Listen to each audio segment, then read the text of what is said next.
Una, pinatawag natin silang lahat ngayon dito. Nakausap natin sila.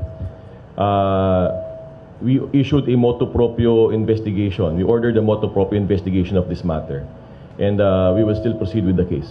We will ask Policeman Chief Master Sergeant Bredico to explain why no charges will be filed against him. And if necessary, charges will still be filed and it will continue. Isang malaking kahihiyan itong ginawa na itong sarhentong ito. Totoo lang. A while ago, behind closed doors, we were talking. And I'm extremely disappointed. Kasi, ano ba naman yung... Wala namang may gusto magkaroon ng aksidente.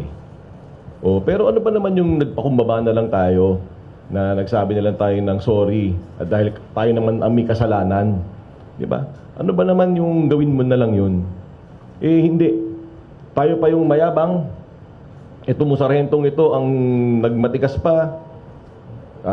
Siya pa may gana kumuha ng lisensya ng ordinaryong bus driver. Balak bang pabayaran yung damage sa coaster ng PNP? Di ba?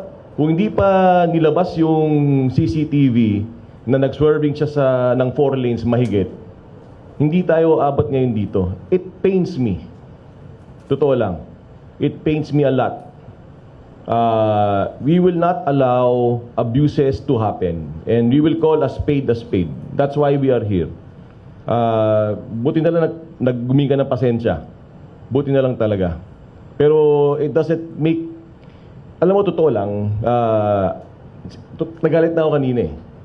Pero hindi naman porket gumagawa tayo ng libreng sakay, lisensya yon na mag-swerving tayo ng 4 na lanes, sisigaan mo yung isang bus driver, kukunin mo yung lisensya niya dahil naka-uniforme ka at pulis ka. At hindi lisensya yon na para magkaroon tayo ng pang-aabuso, tatakutin natin yung bus driver.